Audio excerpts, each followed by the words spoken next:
The Joke's on Us. Celebrity historian Raffi Andonian is back with a little history of the most pranked day of the year, April Fool's Day. He's got a few tricks up his sleeve to show us. Oh, man, so fun. Well, of course, we mentioned this already. April Fool's is tomorrow. The observance happening every year on the first day of April. Today, we know it as a day to pull practical jokes on your coworkers or your loved ones. But where does the tradition actually come from? That's a great question. I had the chance to catch up with celebrity historian Raffi Andonian about that very thing. Check out what he had to say about the history behind April Fool's Day. Welcome back, everybody. Welcome back. If you're looking for Jason Sewell, he's not here. My name is Jason Jewell. No, of course, April Fool's Day is upon us. Raffi Andonian, right. Celebrity historian, joining us to give us a little bit of history of the observation of April Fool's. Thanks for being here. Absolutely, of course. It's fun, whoever I'm with. I'm not sure if I'm a Jason or that guy. Yeah, that guy. Who knows who that guy is? What are the origins of this this celebration that we all prank each other every year? It's been there for centuries. There isn't necessarily a first April Fool's, but there's a few different stories, one of which comes from ancient Rome. There's hilarious, right? I studied Latin in college. And part of what they would do for hilaria is actually wear disguises and prank each other. So this has a lot of history going back to ancient Rome. You have history. Look at that. It even fell apart on me, right? Yeah, just like a good prank. Exactly. That thing itself is a prank. But you have other roots. You have, for example, in the 1580s, France changes the calendar over, and the New Year changes from basically April 1st to January 1st. Some people don't know, so they're known as April Fools because they're fools about the dates.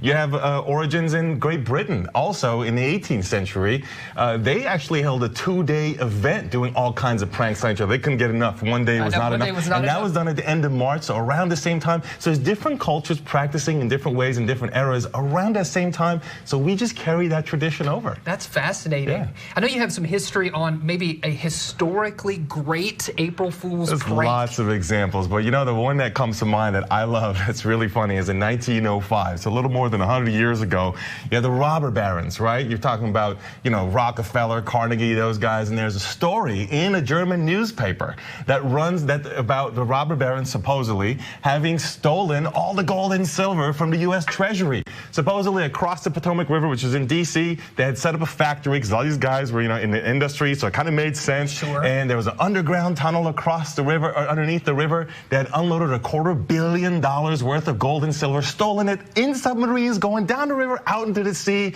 and it fit this image of the America run by sort of an old West mentality of these outlaw millionaires. Right, sure. And so it spread throughout Europe. It actually caught on until so multiple newspapers start covering it. One even had an illustration supposedly of the tunnel that went under the river. It was all fake. It was all a joke until the joke came out in the United States, and now, you know, it just turned out to be a great big prank. The robber barons didn't steal that, but it made sense in the narratives that people had in their minds, so the joke made sense. That's such an epic tale and a story of, even in that time, of how news travels fast. We're making it you know, transatlantically. People are picking up that news story. That's fascinating. Right. That's right. Do you have maybe a story that's closer to 2023? That we would remember, maybe? Yeah. So Taco Bell. Everyone knows Taco Bell. Well, let's take a historical example. How about the Liberty Bell?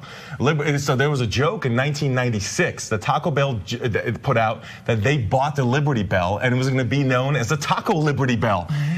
And this story got out, but eventually, of course, it was known as a prank. But that's a good example of mixing history, a historical thing, a Liberty Bell. Everyone knows about it. Because remember the commercials? They would ring that bell, ding, right? So it makes sense, exactly, to connect the Liberty Bell to the Taco Liberty Bell. So just another funny story more recently. What about what do you have here? Well, this thing, the pops, of course, you know. Oh my gosh.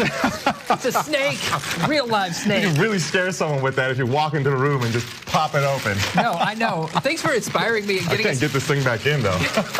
That's never going to happen. I know we're going to keep having fun with all the prank props that Raffi bought for us today. Thank you so much for being here, Raffi. Of course. We appreciate it. Have a great April Fool's. And have a great April Fool's, everybody. Jason Jewell. Who is that guy? I don't even know who that is.